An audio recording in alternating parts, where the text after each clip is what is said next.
नमस्कार दोस्तों, हिंदी कहानी 2.0 चैनल में आपका स्वागत है। तो आज हम कहानियों की अगली कड़ी में मुंशी प्रेमचंद जी द्वारा लिखित कहानी बेटों वाली विधवा का भाग 2 सुनते हैं।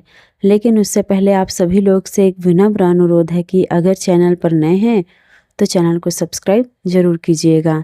कहानी अच्छी लगे तो लाइक शेयर कमेंट जरूर कीजिएगा। तो चलिए करते हैं शुरू कहानी। मैं जब तक किसी धंधे में न लग जाऊंगा विवाह का नाम भी नहीं लूंगा, और सच पूछिए तो मैं विवाह करना ही नहीं चाहता। देश को इस समय बालकों की जरूरत नहीं, काम करने वालों की जरूरत है। मेरे हिस्से के रुपए आप कुमुद के विवाह में खर्च कर दे। सारी बातें तय हो जाने के बाद यह उचित नहीं है कि पंडित मुरारी लाल से संबंध तोड़ लिया जाए। उमा ने तीव्र स्वर में कहा, 10,000 कहाँ से आएंगे? सीता ने डरते हुए कहा, मैं तो अपने हिस्से के रुपए देने को कहता हूँ, और शेष मुरारी लाल से कहा जाए कि दहेज में कुछ कमी कर दे। वे इतने स्वार्थांध नहीं हैं कि इस अवसर पर कुछ बल खाने को तैयार न हो जाएं। अगर वह 3,000 में संतुष्ट हो जाए तो 5,000 में विवाह हो सकता है। उमा ने कामतानाथ से कहा, सुनते हैं भाई साहब इसकी बातें? दयानाथ बोल उठे, तो इसमें आप लोगों को क्या नुकसान है? मुझे तो बस इस बात से खुशी हो रही है कि भला हम में कोई तो त्याग करने के योग्य है। इन्हें तत्काल रुपए की जरूरत नहीं है। सरकार से वजीफा पाते ही हैं, पास होने पर कहीं न कहीं जगह मिल जाएगी। हम लोगों की हालत तो ऐसी नहीं है। कामतानाथ ने दूरदर्शिता का परिचय दिया। नुकसान की एक ही कही, हम में से एक को कष्ट हो तो क्या और लोग बैठे देखेंगे? यह अभी लड़के हैं, इन्हें क्या मालूम समय पर 1 रुपया 1 लाख का काम करता है। कौन जानता है कल इन्हें बिलायत जाकर पढ़ने के लिए सरकारी वजीफा मिल जाए या सिविल सर्विस में आ जाए। उस वक्त सफ़र की तैयारियां में 4-5 हज़ार लग जाएंगे। तब किसके सामने हाथ फैलाते फिरेंगे? मैं यह नहीं चाहता कि दहेज के पीछे इनकी जिंदगी नष्ट हो जाए। इस तर्क ने सीतानाथ को भी तोड़ लिया। सकुचाता हुआ बोला, हाँ, यदि ऐसा हुआ तो बेशक मुझे रुपए की जरूरत होगी। क्या ऐसा होना असंभव है? असंभव तो मैं नहीं समझता, लेकिन कठिन अवश्य है। वजीफे उन्हें मिलते हैं जिनके पास सिफारिशें होती हैं।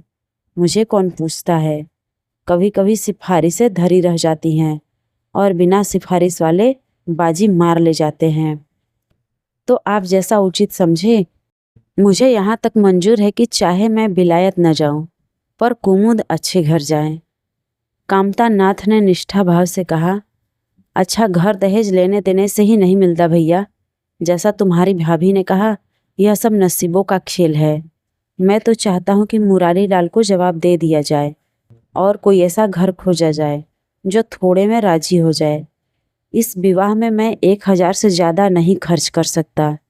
पंडित दीनदयाल कैसे हैं? उमा ने प्रसन्न होकर कहा, बहुत अच्छे। MA BA न सही, यजमानों से अच्छी आमदनी है। दयानाथ ने आपत्ति की, अम्मा से भी पूछ तो लेना चाहिए। कामतानाथ को इसकी कोई जरूरत न मालूम हुई। बोले, उनकी तो जैसे बुद्धि भ्रष्ट हो गई।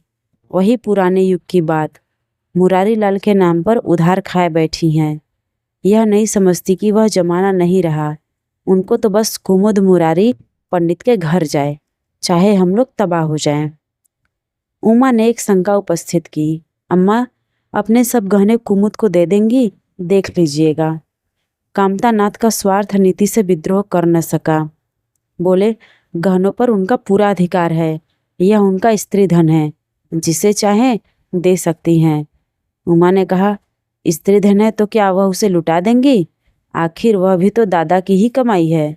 किसी की कमाई हो, स्त्री धन पर उनका पूरा अधिकार है। यह कानूनी गोरख धंधे हैं। 20,000 में तो 4 हिस्सेदार हों और 10,000 के गहने अम्मा के पास रह जाए। देख लेना, इन्हीं के बल पर वह कुमुद का विवाह मुरारी पंडित के घर करेंगी। उमानाथ इतनी बड़ी रकम को इतनी आसानी से नहीं छोड़ सकता। वह कपट नीति में कुशल है। कोई कौशल रचकर माता से सारे गहने ले लेगा।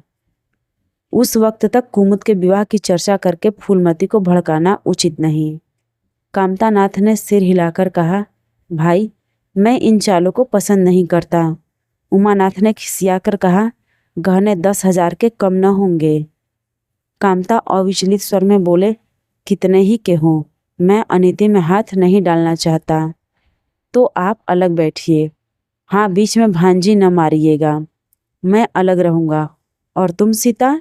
अलग रहूँगा। लेकिन जब दयानाथ से यही प्रश्न किया गया तो वह उमानाथ से सहयोग करने को तैयार हो गया। 10,000 में 2,500 तो उसके होंगे ही। इतनी बड़ी रकम के लिए यदि कुछ कौशल भी करना पड़े तो क्षम्य है। फूलमती रात को भोजन करके लेटी थी कि उमा और दया उसके पास जाकर बैठ गए। दोनों ऐसा मुंह बनाए हुए थे मानो कोई भारी विपत्ति आ पड़ी है। फूलमती ने सशंक होकर पूछा, तुम दोनों घबराए हुए मालूम होते हो, क्या बात है? उमा ने सिर खुजलाते हुए कहा, समाचार पत्रों में लेख लिखना बड़े जोखिम का काम है अम्मा। कितना हो बच बचा कर लिखो, लेकिन कहीं न कहीं पकड़ हो ही जाती है। दयानाथ ने एक लेख लिखा था, उस पर 5,000 की जमानत मांगी गई है। अगर कल तक जमानत न कर दी गई तो गिरफ्तार हो जाएंगे और 10 साल की सजा ठोक दी जाएगी। फूलमती ने सिर पीटकर कहा, ऐसी बात क्यों लिखते हो बेटा? जानते नहीं हो, आजकल हमारे और दिन आए हुए हैं। जमानत किसी तरह टल नहीं सकती। दयानाथ ने अपराधी भाव से उत्तर दिया, मैंने तो अम्मा ऐसी कोई बात नहीं लिखी थी, लेकिन किस्मत को क्या करूं? हाकिम जिला इतना कड़ा है कि जरा भी रियायत नहीं करता। मैंने जितनी दौड़ धूप हो सकती थी वह सब कर ली। तो तुमने कामता से रुपए का प्रबंध करने को नहीं कहा? उमा ने मुंह बनाया। उनका स्वभाव तो तुम जानती हो अम्मा, उन्हें रुपए प्राणों से प्यारे हैं। इन्हें चाहे काला पानी ही हो जाए, वह एक पाई न देंगे। दयानाथ ने समर्थन किया, मैंने तो उनसे इसका जिक्र भी नहीं किया है। फूलमती ने चारपाई से उठते हुए कहा, चलो मैं कहती हूँ, देगा कैसे नहीं? रुपए इसी दिन के लिए तो होते हैं कि गाड़ कर रखने के लिए। उमानाथ ने माता को रोककर कहा, नहीं अम्मा, उनसे कुछ न कहो। रुपए तो न देंगे, उल्टे और हाय हाय मचाएंगे। उनको अपनी नौकरी की खैरियत मनानी है, इन्हें घर में भी नहीं रहने देंगे। अफसरों में जाकर खबर दे दे तो आश्चर्य नहीं।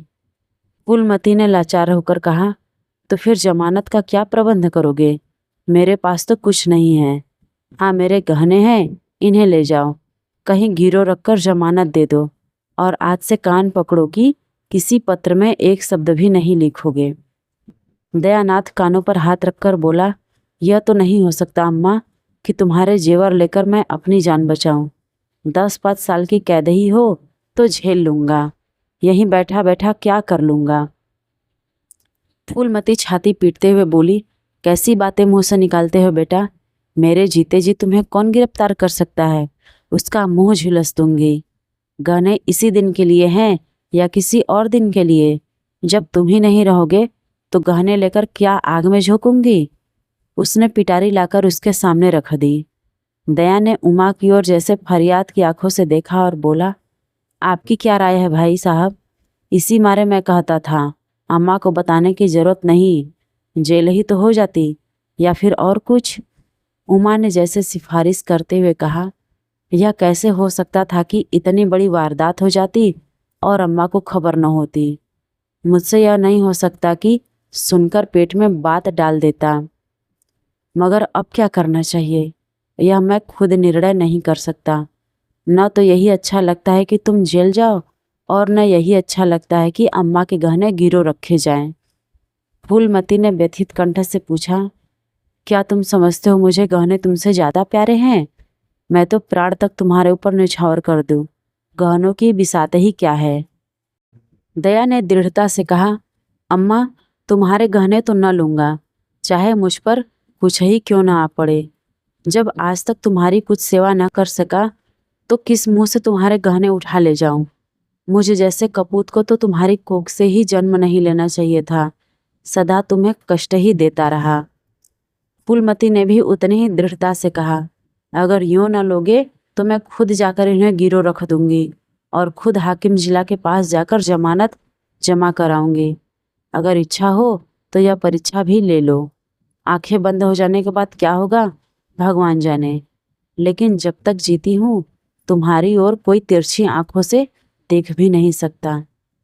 उमानाथ ने मानो माता पर एहसान रखकर कहा, अब तो तुम्हारे लिए कोई रास्ता नहीं रहा। दयानाथ, क्या हरज है, ले लो, मगर याद रखो जब ही हाथ में रुपए आ जाएं, गहने छुड़ाने पड़ेंगे। सच कहते हैं, मातृत्व दीर्घ तपस्या है। माता के सिवाय इतना स्नेह और कौन कर सकता है।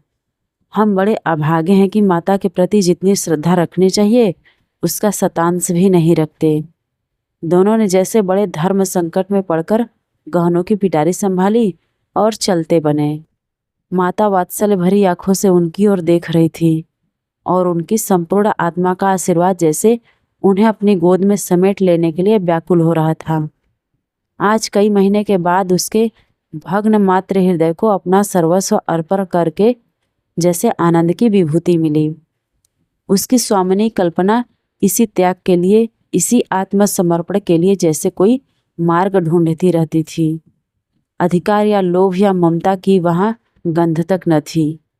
त्याग ही उसका आनंद और त्याग ही उसका अधिकार है। आज अपना खोया हुआ अधिकार पाकर वह सिरजी हुई प्रतिमा पर अपने प्राणों को भेंट करके वह निहाल हो गई।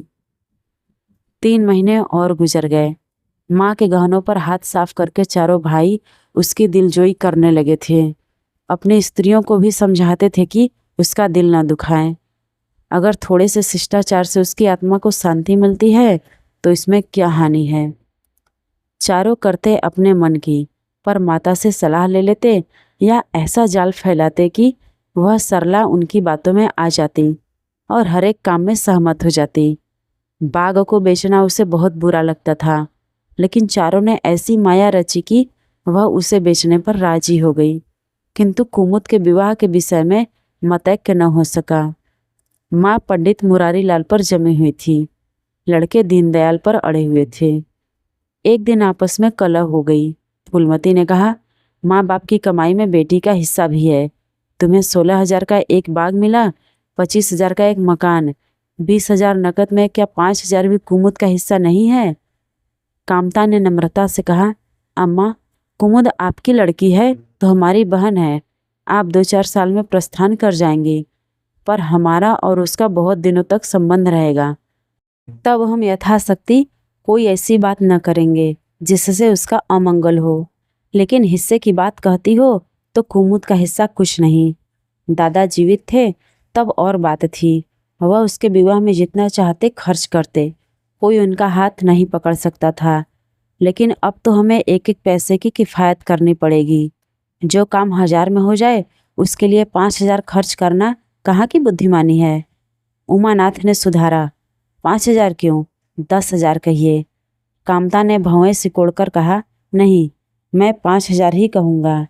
एक विवाह में 5,000 खर्च करने में हमारी हैसियत नहीं है। फूलमती ने जिद पकड़कर कहा, विवाह तो मुरारी लाल के पुत्र से ही होगा। 5,000 खर्च हो चाहे 10,000, मेरे पति की कमाई है, मैंने मर मर कर जोड़ा है। अपनी इच्छा से खर्च करूँगी। तुम्हें ने मेरी कोख से जन्म नहीं लिया है, कुमुद भी उसी कोख से आई है। मेरी आंखों में तुम सब बराबर हो। मैं किसी से कुछ मांगती नहीं, तुम बैठे तमाशा देखो, मैं सब कुछ कर लूँगी। 20,000 में 5,000 कुमुद का है। कामता नाथ को अब कड़वे सत्य की शरण लेने के सिवा और मार्ग न रहा। बोला, अम्मा, तुम बरबस बात बढ़ाती हो। जिन रुपयों को तुम अपना समझती हो वह तुम्हारे नहीं हैं।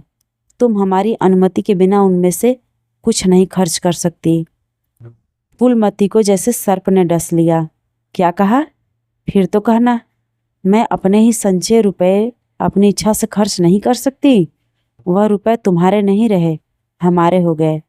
तुम्हारे होंगे लेकिन मेरे मरने के पीछे नहीं, दादा के मरते ही हमारे हो गए। उमानाथ ने बेहाई से कहा, अम्मा, कानून कायदा तो जानती नहीं, नाहक उछलती है। फूलमती क्रोध विह्वल होकर रोकर बोली, भाड़ में जाए तुम्हारा कानून। मैं ऐसे कानून को नहीं जानती। तुम्हारे दादा ऐसे कोई धन्ना सेठ नहीं थे। मैंने ही पेट और तन काटकर यह गृहस्थी जोड़ी है, नहीं आज बैठने की छां नहीं मिलती। मेरे जीते जी तुम मेरे रुपए छू नहीं सकते। मैंने 3 भाइयों के विवाह में 10,000 रुपये खर्च किए हैं। वही मैं कुमुद के विवाह में भी खर्च करूंगी। कामतानाथ भी गर्म पड़ा। आपको कुछ भी खर्च करने का अधिकार नहीं है। उमानाथ ने बड़े भाई को डांटा। आप खामखा अम्मा के मुंह लगते हैं भाई साहब। मुरारी लाल को पत्र लिख दीजिए कि तुम्हारे यहाँ कुमुद का विवाह नहीं होगा। बस छुट्टी हुई। कायदा कानून तो जानती नहीं, व्यर्थ की बहस करती हैं। फूलमती ने संयमित होकर कहा, अच्छा क्या कानून है, जरा मैं भी सुनूं। उमा ने निरीह भाव से कहा, कानून यही है कि बाप के मरने के बाद जायदाद बेटों की हो जाती है। माँ का हक केवल रोटी कपड़े का है। फूलमती ने तड़प कर पूछा, किसने यह कानून बनाया है? उमा शांत स्थिर स्वर में बोला, हमारे ऋषियों ने, महाराज मनु ने। और किसने? फूलमती एक क्षण अवाक रहकर आहत कंठ से बोली, तो इस घर में मैं तुम्हारे टुकड़ों पर पड़ी हुई हूँ? उमानाथ ने न्यायाधीश की निर्ममता से कहा, तुम जैसा समझो। फूलमती की संपूर्ण आत्मा मानो इस वज्राघात से चित्कार करने लगी। उसके मुख से जलती हुई चिंगारियों की भांति यह शब्द निकल पड़े, मैंने घर बनवाया, मैंने संपत्ति जोड़ी, मैंने तुम्हें जन्म दिया, पाला, और आज मैं इस घर में गैर हूँ।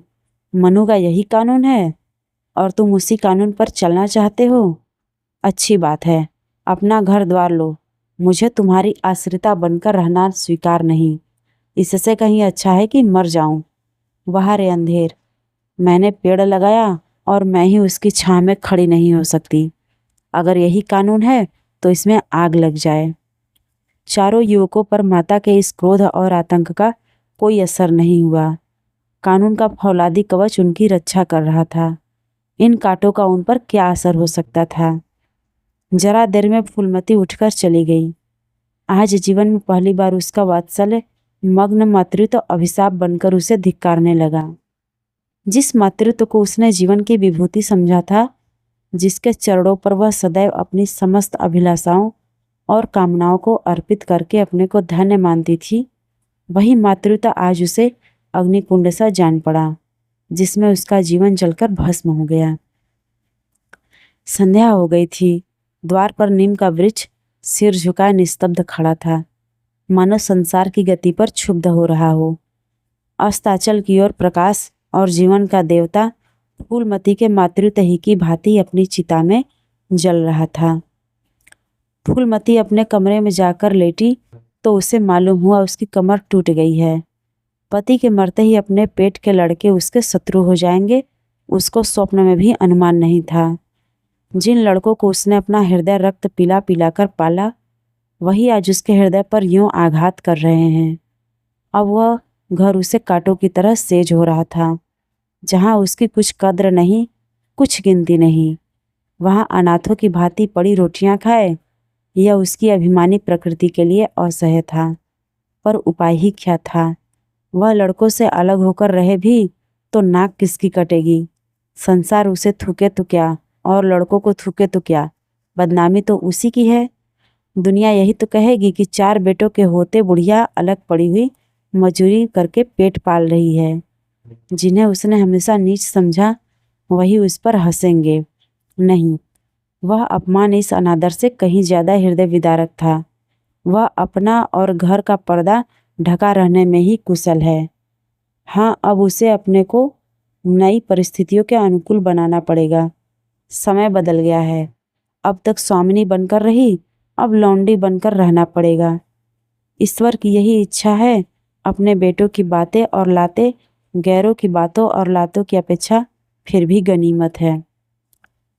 वह बड़ी देर तक मुंह ढांपे अपनी दशा पर रोती रही। सारी रात इसी आत्मवेदना में कट गई। शरद का प्रभाव डरता डरता उषा की गोद से निकला, जैसे कोई कैदी छिपकर जेल से भाग गया हो। फूलमती अपने नियम के विरुद्ध आज तड़के ही उठी। रात भर में उसका मानसिक परिवर्तन हो चुका था। सारा घर सो रहा था और वह आंगन में झाड़ू लगा रही थी। रात भर ओस में भीगी हुई उसकी पक्की जमीन उसके नंगे पैरों में कांटों की तरह चुभ रही थी। पंडित जी उसे कभी इतने सवेरे उठने न देते थे। शीत उसके लिए बहुत हानिकारक था, पर अब वह दिन नहीं रहे। प्रकृति उसको भी समय के साथ बदल देने का प्रयत्न कर रही थी। झाड़ू से फुर्सत पाकर उसने आग जलाई और दाल चावल की कंकड़ियाँ चुनने लगी। कुछ देर में लड़के जागे, बहुएं उठी। सभी ने बुढ़िया को सर्दी से सिकुड़े हुए काम करते देखा, पर किसी ने यह नहीं कहा कि अम्मा क्यों हलकान होती हो। शायद सबके सब बुढ़िया के इस मान मर्दन पर प्रसन्न थे। आज से फूलमती का यही नियम हो गया कि जी तोड़कर घर का काम करना और अंतरंग नीति से अलग रहना। उसके मुख पर जो एक आत्मगौरव झलकता रहता था, उसकी जगह अब गहरी वेदना छाई नजर आती थी। जहाँ बिजली जलती थी, वहाँ अब तेल का दिया टिमटिमा रहा था, जिसे बुझा देने के लिए हवा का एक हल्का सा झोंका भी काफ़ी है। मुरारी लाल को इनकारी पत्र लिखने की बात पक्की हो चुकी थी। दूसरे दिन पत्र लिख दिया गया। दीनदयाल से कुमुद का विवाह निश्चित हो गया।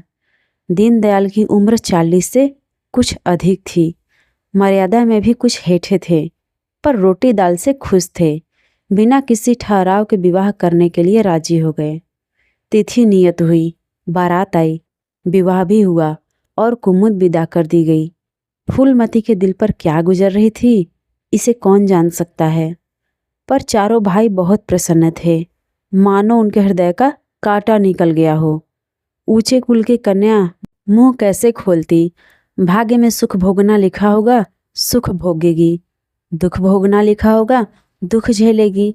हरी इच्छा बेकसों का अंतिम अवलंब है। घर वालों ने जिससे विवाह कर दिया, उसमें 1000 ऐब हो तो भी वह उसका उपास्य है, उसका स्वामी है। प्रतिरोध उसकी कल्पना से परे था। फूलमती ने किसी भी काम में दखल नहीं दिया। कुमुद को क्या दिया गया, मेहमानों का कैसा सत्कार किया गया, किसके यहाँ से न्योते में क्या आया, किसी बात से भी उसे सरोकार नहीं था। उससे कोई भी सलाह ली गई तो यही कहा, बेटा तुम लोग जो करते हो अच्छा ही करते हो, मुझसे क्या पूछते हो। जब कुमुद के लिए द्वार पर डोली आ गई और कुमुद माँ के गले लिपट कर रोने लगी, तो वह बेटी को अपनी कोठरी में ले गई और जो कुछ 150 रुपये और 2-4 मामूली गहने उसके पास बचे थे, बेटी की अंचल में डालकर बोली, बेटी मेरी तो मन की मन में रह गई, नहीं तो क्या आज तुम्हारा विवाह इस तरह होता और तुम इस तरह विदा की जाती। आज तक फूलमती ने अपने गहनों की बात किसी से नहीं कही थी। लड़कों ने उसके साथ जो कपट व्यवहार किया था, इसे चाहे अब तक न समझी हो, लेकिन इतना जानती थी कि गहने फिर नहीं मिलेंगे और मनोमालिन्य बढ़ने के सिवा कुछ भी हाथ नहीं लगेगा। लेकिन इस अवसर पर उसे अपनी सफाई देने की जरूरत मालूम हुई। कुमुद यह भाव मन में लेकर जाए कि अम्मा ने अपने गहने बहुओं के लिए रख छोड़े, इसे वह किसी तरह सह नहीं सकती थी, इसलिए वह उसे अपनी कोठरी में ले गई थी। लेकिन कुमुद को पहले से ही इस कौशल की टोह मिल चुकी थी। उसने गहने और रुपए आंचल से निकालकर माता के चरणों में रख दिए और बोली, अम्मा मेरे लिए तुम्हारा आशीर्वाद लाखों रुपए के बराबर है। तुम इन चीज़ों को अपने पास रखो, न जाने अभी तुम्हें किन विपत्तियों का सामना करना पड़े। फूलमती कुछ कहना ही चाहती थी कि उमानाथ ने आकर कहा, क्या कर रही है कुमुद, चल जल्दी कर, साई तो टली जाती है, वह लोग हाय हाय कर रहे हैं, फिर तो 2-4 महीने में आएगी ही, जो कुछ लेना देना होगा ले लेना। फूलमती के घाव पर जैसे मानो नमक पड़ गया। बोली, मेरे पास अब क्या है भैया जो मैं इसे दूंगी। जाओ बेटी, भगवान तुम्हारा सुहाग अमर करे। कुमुद विदा हो गई। फूलमती पछाड़ खाकर गिर पड़ी। जीवन की लालसा नष्ट हो गई। 1 साल बीत गया। फूलमती का कमरा घर में सब कमरों से बड़ा और हवादार था। कई महीनों से उसने बड़ी बहू के लिए खाली कर दिया था और खुद एक छोटी सी कोठरी में रहने लगी, जैसे कोई भिखारिन हो। बेटों और बहुओं से अब उसे जरा भी स्नेह नहीं था। वह अब घर की लौंडी थी। घर के किसी प्राणी, किसी वस्तु, किसी प्रसंग से उसे प्रयोजन नहीं था। वह केवल इसलिए जीती थी कि मौत न आती थी। सुख या दुख का अब उसे लेस मात्र भी ज्ञान नहीं था।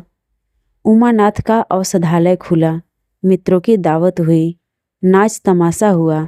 दयानाथ का प्रेस भी खुला, फिर जलसा हुआ। सीतानाथ को वजीफा मिला और बिलायत गया, फिर उत्सव हुआ। कामतानाथ के बड़े लड़के का यज्ञोपवीत संस्कार हुआ, फिर धूमधाम हुई, लेकिन फूलमती के मुख पर आनंद की छाया तक न आई। कामता प्रसाद टाइफाइड में महीने भर बीमार रहा और मरकर उठा। दयानाथ ने अब की अपने पत्र का प्रचार बढ़ाने के लिए वास्तव में एक आपत्तिजनक लेख लिखा और 6 महीने की सजा पाई। उमानाथ ने एक फौजदारी के मामले में रिश्वत लेकर गलत रिपोर्ट लिखी और उसकी सनद छीन ली गई, पर फूलमती के चेहरे पर रंज की परछाई तक न पड़ी। उसके जीवन में अब कोई आशा, कोई दिलचस्पी, कोई चिंता नहीं थी। बस पशुओं की तरह काम करना और खाना, यही उसकी जिंदगी के 2 काम थे। जानवर मारने से काम करता है पर खाता है मन से। फूलमती बेकहे काम करती थी पर खाती थी विष के कौर की तरह। महीनों सिर में तेल न पड़ता, महीनों कपड़े न धुलते, कुछ परवाह नहीं। चेतना शून्य हो गई थी। सावन की झड़ी लगी हुई थी, मलेरिया फैल रहा था। आकाश में मटियाले बादल थे, जमीन पर मटियाला पानी। आर्द्र वायु शीत ज्वर और श्वास का वितरण करती फिरती थी। घर की महरी बीमार पड़ गई। फूलमती ने घर के सारे बर्तन मांजे, पानी में भीग भीग कर सारा काम भी किया। फिर आग जलाई और चूल्हे पर पतीलियाँ चढ़ा दी। लड़कों को समय पर भोजन मिलना चाहिए। सहसा उसे याद आया, कामतानाथ नल का पानी नहीं पीते। उसी वर्षा में गंगाजल लाने चली। कामतानाथ ने पलंग पर लेटे लेटे कहा, रहने दो अम्मा, मैं पानी भर लाऊंगा। आज महरी खूब बैठी रही। फूलमती ने मटियाले आकाश की ओर देखकर कहा, तुम भीग जाओगे बेटा, सर्दी हो जाएगी। कामतानाथ बोले, तुम भी तो भीग रही हो, कहीं बीमार न पड़ जाओ। फूलमती निर्मम भाव से बोली, मैं बीमार न पड़ूंगी, मुझे भगवान ने अमर कर दिया है। उमानाथ भी वही बैठा हुआ था। उसके औषधालय में कुछ आमदनी न होती थी, इसलिए बहुत चिंतित था। भाई भावच की मुँह देखी करता था। बोला, जाने भी दो भैया, बहुत दिनों बहुओं पर राज कर चुकी हैं, उसका प्रायश्चित तो करने दो। गंगा बढ़ी हुई थी, जैसे समुद्र हो। क्षितिज के सामने से कुल से मिला हुआ। किनारों के वृक्षों की केवल फुनगियाँ पानी के ऊपर रह गई थी। घाट ऊपर तक पानी में डूब गए थे। फूलमती कलसा लिए नीचे उतरी, पानी भरा और ऊपर जा रही थी कि अचानक पाँव फिसल गया और वह संभल न सकी, पानी में गिर पड़ी। पल भर हाथ पांव चलाए, फिर लहरें उसे नीचे खींच ले गई। किनारे पर 2-4 पंडे चिल्लाए, अरे दौड़ो, बुढ़िया डूबी जाती है। 2-4 आदमी दौड़े भी, लेकिन फूलमती लहरों में समा गई थी। उन बलखाती हुई लहरों में जिन्हें देख कर के ही हृदय कांप उठता था। एक ने पूछा, यह कौन बुढ़िया थी? अरे वही पंडित अयोध्यानाथ की विधवा है। अयोध्यानाथ तो बड़े आदमी थे। हाँ थे तो, पर इसके भाग में ठोकर खाना लिखा था। उनके तो कई लड़के बड़े बड़े हैं और सब कमाते हैं। हाँ सब हैं भाई, मगर भाग्य भी तो कोई वस्तु है। तो आज की ये मुंशी प्रेमचंद जी द्वारा लिखित कहानी बेटों वाली विधवा का भाग 2 आपको कैसा लगा कमेंट करके ज़रूर बताइएगा। और अगर चैनल पर नए हैं तो चैनल को सब्सक्राइब ज़रूर कीजिएगा और अपने दोस्तों को शेयर कीजिएगा। दोस्तों, माँ तो माँ होती है। माँ शब्द की व्याख्या मैं तो नहीं कर सकती, लेकिन माँ जो कर सकती है वो दुनिया में कोई नहीं कर सकता। इसलिए अपनी माँ का सदैव ख्याल रखें। जब आप छोटे थे, माँ ने अपनी अंगुली पकड़कर आपको चलना सिखाया, और जब उसी माँ को बाद में आपके उंगलियों की ज़रूरत पड़ती है, आपके कंधों के सहारा की ज़रूरत पड़ती है, तो हम उसे छोड़ देते हैं। ये सही नहीं है। हमें अपनी माँ का हमेशा ख्याल रखना चाहिए, क्योंकि हमें सब कुछ मिल सकता है दोबारा, हम सब कुछ पा सकते हैं, लेकिन माँ ऐसी चीज़ है कि अगर एक बार चली जाए तो दोबारा हम नहीं पा सकते। दोस्तों, माँ का आंचल सबको नसीब नहीं होता। बड़े नसीब वाले होते हैं वो, जिन्हें माँ के आंचल नसीब होती है। जब भी कभी आप परेशान हो ना, एक बार जाके अपनी माँ की गोद में अपना सर रख कर तो देखो, सारी परेशानियाँ छूमंतर हो जाती हैं।